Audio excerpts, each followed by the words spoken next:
It's playoff time on the PGA Tour with 120 players getting the party started this week outside the Big Apple at the Northern Trust as the FedEx Cup playoffs kick off. And we're looking at the top 10 moments we've seen in the past 10 years of the FedEx Cup playoffs. Is Haas's splash still in the top spot?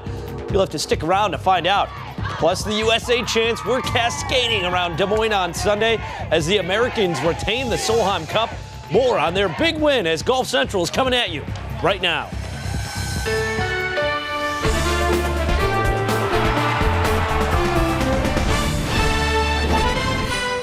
Golf Central, brought to you by Titleist.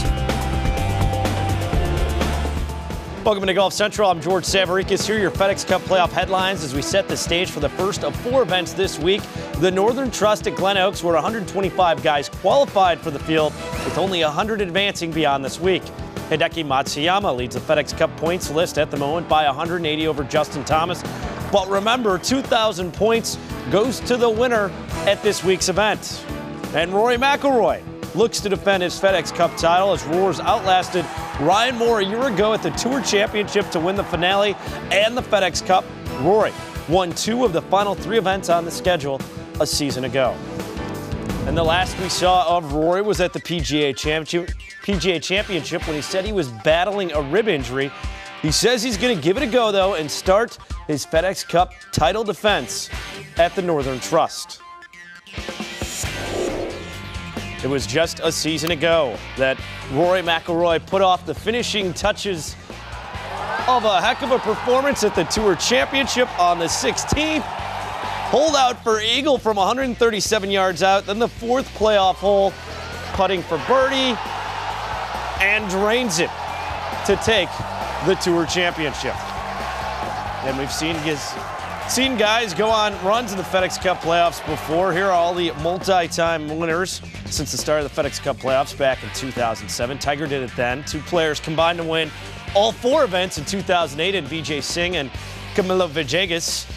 And since 2012, each and every season we've had at least one guy win 2 events. So quite the streak that's been put together with Golf Channel analyst Brian Bateman, a guy who's won on the PGA Tour. Brian, with the playoffs starting up at this point, you would think it's Justin Thomas's to win Player of the Year with the 4 wins in the PGA Championship. What do you see playing out going forward, though? Well, look, there's no question that with the year that he's had with the 4 wins in a major, he has to be head and shoulders above everyone else. But don't forget about Jordan Spieth. 3 wins and a major. If he can do something during the playoffs, I think he's got a legitimate argument to be Player of the Year. The funny thing about Justin Thomas is not only the 4 wins in the major, but he shot a 59 at the Sony Open. He has a 63 at the U.S. Open. So all of those things go into his resume.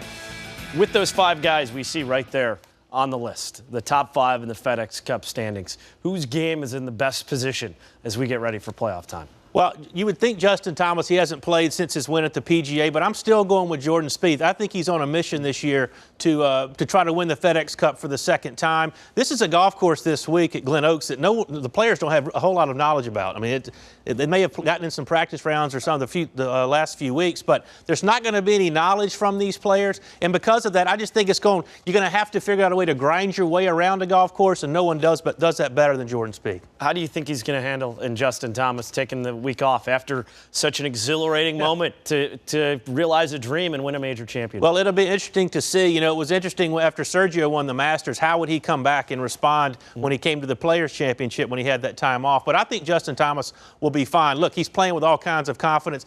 He's had the last few weeks to figure out, to do all the media obligations and so forth. So I think Justin Thomas will be fine. Here are the guys who are not in the field this week outside the Big Apple. The 5 guys who have qualified to play that are not teeing it up in New York. Sergio Garcia currently 22nd. He's skipping this event for the 3rd straight year.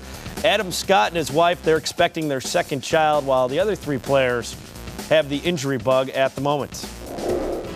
Over the weekend in Iowa, the Americans took care of the Europeans 16.5 to 11.5 to win the Solheim Cup on American soil for the first time since 2009. U.S. captain Julie Inkster helped lead the Americans to their 2nd straight Solheim Cup win in convincing fashion. Let's hear from the U.S. team on how they got it done in their own words.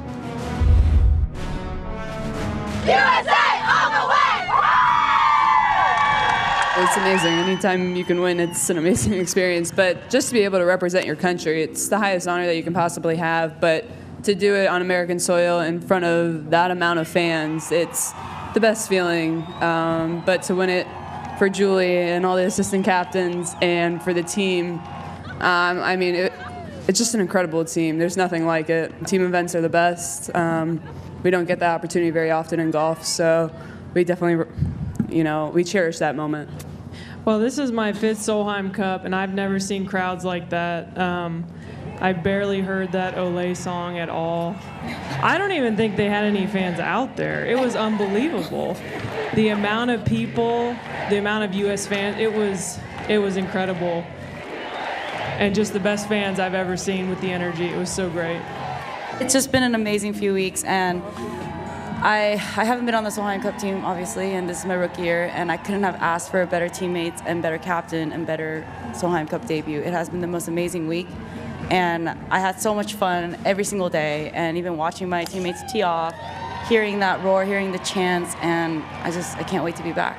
Julie said something the other night. She said something about how confident we all seemed, and I think that's what Julie has brought out in all of us. She never doubted us. She hasn't doubted us in 4 years, and I just think that confidence, it rubs off on us, and it was a different feel in the air. I felt like this year, everybody, we were calm. We knew what to expect. We knew what we were going to do. We knew we were going to go play great golf. There was never a doubt, and I think that a lot of that comes from your captain. I'm very fortunate that I get to play with these girls a lot, and I know their personalities, I know they're fun, and I know they enjoy having fun, and it was my job to bring fun back to the Solheim Cup. And whether we win or lose, you know what, it doesn't matter. It's the memories you create, it's the bonding you create, it's the atmosphere you create, and our job as captains was to create an atmosphere where they feel loved and they feel welcomed, and whether they get a point or not a point, they're a huge part of this team. Look at the results in the Solheim Cup, and Team Europe, they had that run in 2011 and 13 where they snagged a couple of victories in a row. Other than that, since 2005, it has been all Americans. For more on the U.S. team, let's say hello to Matt Adams and Tim Rosaport. George, thanks very much. Let's start with, what was your biggest surprise? Angel Yin, 18 years old. She's a rookie. You'd never know it. She goes 1-1-1. She's belted at 344-yard drive, and she sounds like just as much of a star inside the U.S. team room as she was out on a golf course. She talked about how she's gone from going from the Junior Ryder Cup to the the Junior Solheim Cup to the Senior Solheim Cup in a span of 2 years, and this is not the first time we're going to be looking at her in a Solheim Cup uniform. My biggest surprise, Rosie, was the fact of just how much the Team USA bought into their captain. We just heard from all the players about that very same thing. What amazed me about it is that I've heard the chirping in some media circles since the USA's victory yesterday about how this team was so stacked and so good that anybody could have coached them to victory. But we have to just think back to Colorado to realize that a team basically that had the same core to it lost 18-10, and they were criticized about being more about style than they were about substance. It seems as though what Julie Inkster brings to the party as the captain is this ability to say, just grind it out. How often did we hear that from her over the past week when she was giving advice to her players saying you just have to go out there and grind it out? And her team was a reflection of that. So my biggest surprise was just how much Team USA has bought into the persona of their captain and allowed that to be a reflection of who they are. All right, from there, who would you say the MVP of the Solheim Cup was? Sentimental pick here, Christy Kerr. I've covered her since she was just a kid in high school down in Miami. But you think about it like I've had another captain out there. She got the best out of Lexi Thompson. She goes 3-0-1, no defeats, and she gets her record 21st point. Now, at 39 years old, she still looks like this is not ready for captaincy yet. Looks like she's got a couple more of these in her. I don't think she's going to do a walk-off with this one, become the next U.S. captain. May be wrong, But I can see her adding to that all-time points list before she ultimately does accept that role. Rosie, I have to, as you just probably could imagine, I have to pick Julie Inkster as the MVP with what she meant to this American victory this week. She also had some interesting comments after the Solheim Cup about what this win could mean in raising the stature of women's golf in the eyes of all. I just don't think we get the really the respect we deserve, and I just think hopefully it grows on, and hopefully things start to change, you know, especially in sponsorships. I mean, I'm going to say it right now, and I probably shouldn't say it because I already said it, but I just don't understand how these companies get away with sporting PGA Tour events and not sporting the LPGA, and it makes me a little upset because I think we got a great product. I think we do a lot of things really good, and I think the golf is fantastic, and I think we deserve our due.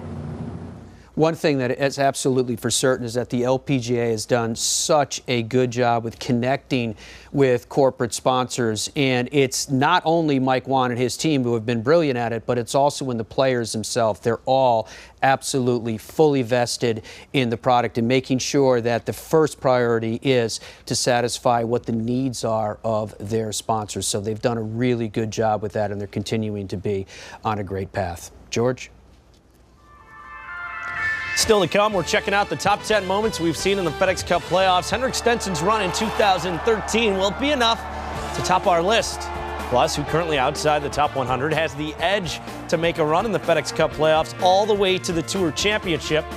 And he was 6 down at one point in the 1994 U.S. Amateur before making a huge comeback at Sawgrass.